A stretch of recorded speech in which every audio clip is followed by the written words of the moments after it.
Hi everyone and welcome back to my vlog. Thank you for the support and I'm glad you're enjoying the channel. Today I'll be exploring the fabulous Capitol Theatre when it hosted rock and roll bands. So mostly between say 1970 and up to 1983. Now let's begin with the year 1829. So the site where the Capitol it was originally Sydney's Capital and Corn Markets. The building was opened in 1916 as the Hippodrome, which was a kind of theatre designed for circuses and, vaudeville type plays. It did become an atmospheric picture theatre and it reopened as a Capitol in 1928. Now, it did close for about 5 years during the Depression and was reopened later by the Greater Union Cinema. Then by about 1945, it was closed again for repairs. There were, threats to demolish the whole thing in the 60s and 70s. And then apparently the lease that was held by the Greater Union cinema people expired and it was no longer used as a cinema. So look, we'll start with before I forget, the Australian Opera did actually move their performances to the Capitol in 1970 after Her Majesty's Theatre was actually destroyed by fire. So it's on the corner of Campbell and I think it's Pitt Street, I think. Yeah, corner of Campbell and Pitt. So there it is there. Capitol Theatre. Fabulous theatre.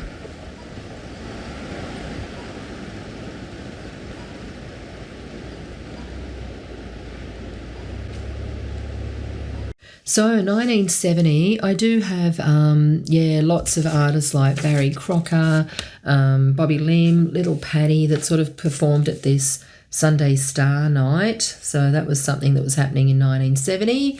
As well, they had this Battle of the Sounds, Hoadley's Battle of the Sounds, where Zoot performed and photographer Phillip took some fantastic photos.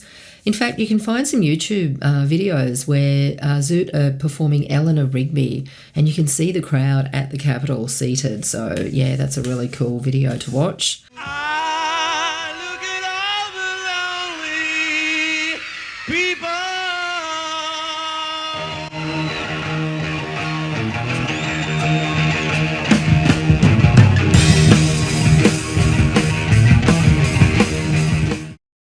Now, 1971 at the Capitol Theatre, you had the Everly Brothers performing there.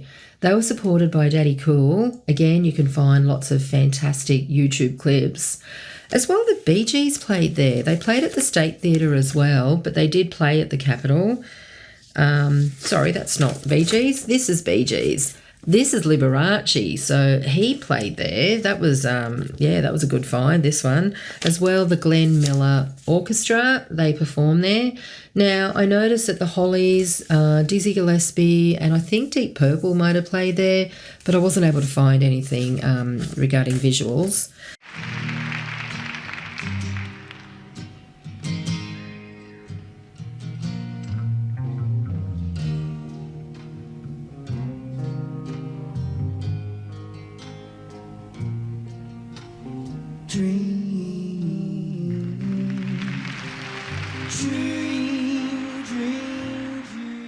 So 1972 comes along and Harry M. Miller was actually awarded the lease at the Capitol. So he paid about $2,000 a week and he had the outside of the theatre painted superstar brown, and that's because he was showcasing the amazing Jesus Christ Superstar. So that ran for about 2 years. It was a massive success and a fabulous musical. John English, the wonderful John English, Marsha Hines and Trevor White and all the other wonderful artists. There were other acts that played at the Capitol that year, including a comic, Marty Feldman. So I was able to find that, and Duke Ellington. Okay, we're up to 1973 now, and there is a newspaper article that's got the headline, Harry M. Miller enters the rock scene. So this was 1973, and it was his first venture with the bands Billy Thorpe and the Aztecs. As well, the Sherbet concerts that were held there at Christmas, I believe. And I think Richard Clapton might have played there before he was well known. Now, also, the Beatles' favourite sitar player, Ravi Shankar, he was at the Capitol Theatre in July of that particular year. So regarding 1974 and 75, they sort of came up blank. I noticed a couple of, ballet productions, but yeah, that was about it. So we're up to 1976, and I've noticed this Marsha Hines article. It's no wonder really that Marsha shines. So at 22 years of age, she was being hailed as Australia's first lady of song, and this particular concert, she was backed by a 22-piece orchestra. Also, J.J. Cale performed at the theatre that year. They did another run of Jesus Christ Superstar shows, as well as the Daly Wilson Big Band played there. The Ayers Rock Farewell was at the theatre. Jesus Christ, who are you? What have you sacrificed?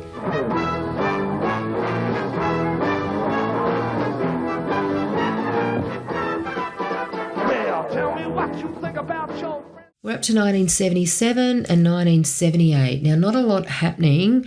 A lot of ads for offers that were, trying to lease the Capitol out. Some Twisties Kids Film Festival shows that were on, but not much else. I did find this particular article with the headline, "Can the Capitol Regain Its Majesty?" So, look, it appears that, there was a lot going on where the Sydney City Council did want to restore the Capitol Theatre, but they needed a good excuse or a good reason, because there was a surplus of theatres that were in Sydney, including the State, the Paris and the Regent. So there was a lot of political toing and froing. So now we're up to 1979. Now, Donnie Sutherland, he had a lot of, articles in the paper where this one shows Kevin Borich, Bo Diddley and others playing at the Capitol Theatre. People, artists like Avion, The Hitman, Split Enz, Jimmy and the Boys, Rose Tattoo. And I will include just a small kind of snippet of Bob King's photos from his books Rocklands and the Bob King Collection. Now we're up to 1980, and I've been able to find these advertisements of Black Sabbath, and that was when Ronnie Dio was in the band, so really early days. As well, I found shows by Leonard Cohen. Now, the Ramones also played at the Capitol that year, as well as Roy Orbison, amazing. Now, he was supported by Old 55.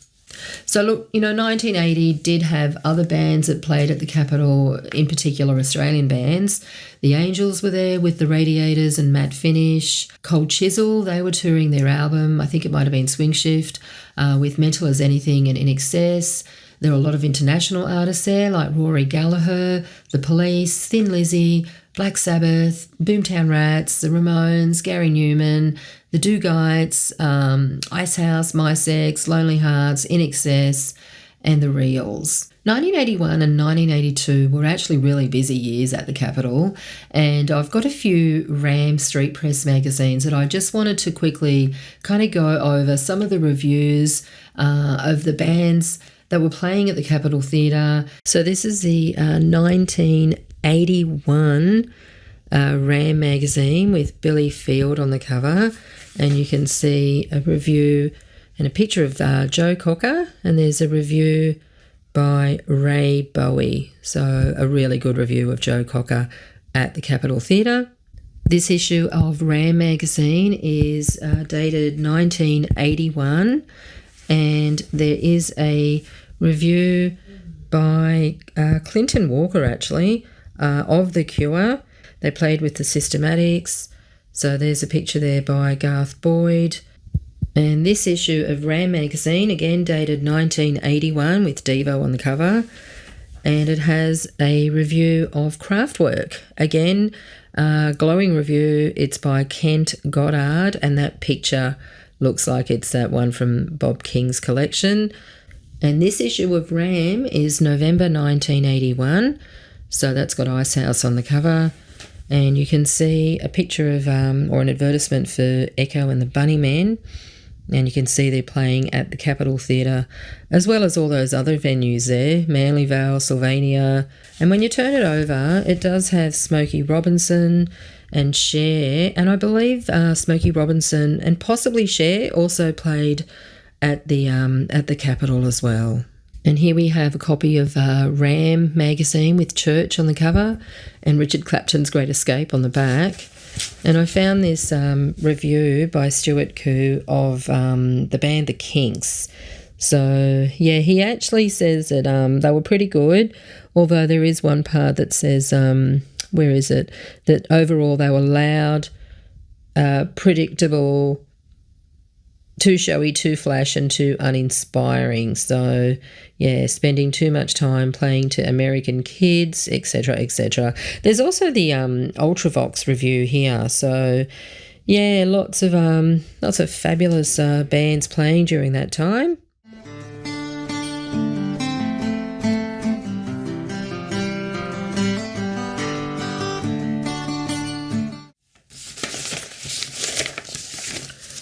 Here's an ad for New Order and John Cooper Clarke, and they were supported by Pell Mell.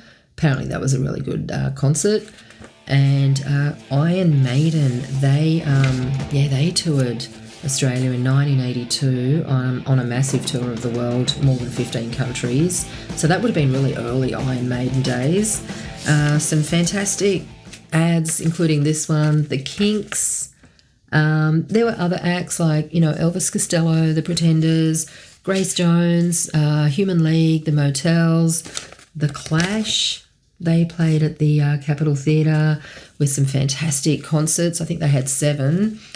Midnight Oil, they had some cracker gigs at the Capitol, and Triple J were there to sort of document the whole thing.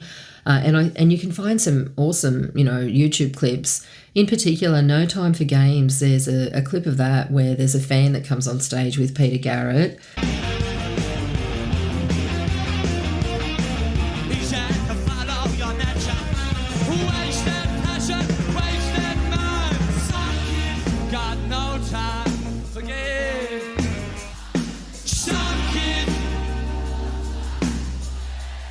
Now, 1983, that was the year that sadly saw the end of rock and roll gigs at the Capitol. So as far as concerts go, Joni Mitchell, she played there. That would have been amazing.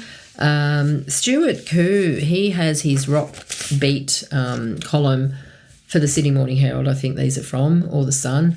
And, yeah, he talks about the Performance 2 magazine at the Capitol. The Countdown Awards, they were held at the Capitol Theatre, and I think the ARIA Awards might have been held there in more recent sort of times. Men at Work, they started their world tour in 1983 at the Capitol. I think they had 3 nights there. Punk legend Iggy Pop, he played there, and I believe he was supported by the New Christs, who from all accounts, kind of blew everyone off the stage. They were fabulous. Now, following the closure of the Capitol Theatre, it did sort of stay boarded up.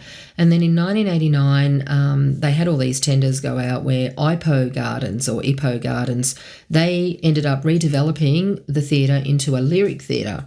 Now, I think Miss Saigon put the Capitol back onto the world stage. And in fact, I have a memory. I did see Miss Saigon, and it must have been at the Capitol Theatre during that year.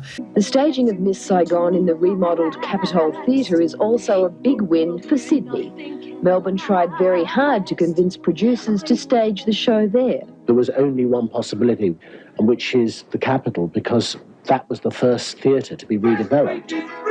So it did officially open in 96 after more redevelopments. And it's interesting, though, because I did find other articles where people like Brian May played there, Kylie Minogue, I believe, played there, Bruce Springsteen, he had a solo act there, and Sting. I was at this gig, actually. That was amazing. That was in the year 2001. I clearly remember that one.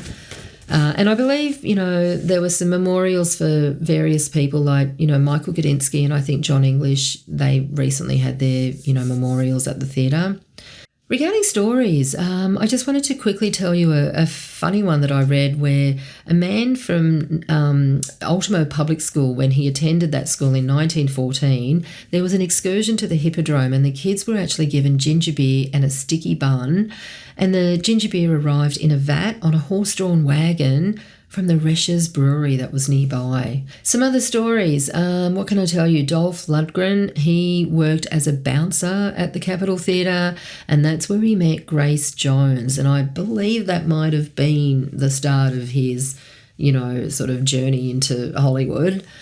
Kraftwerk, they were a fabulous band where punter Graham, he actually saw Kraftwerk at the Capitol Theatre and raved about them. He said they pioneered electronic music with their all synthesizers band of 4 members.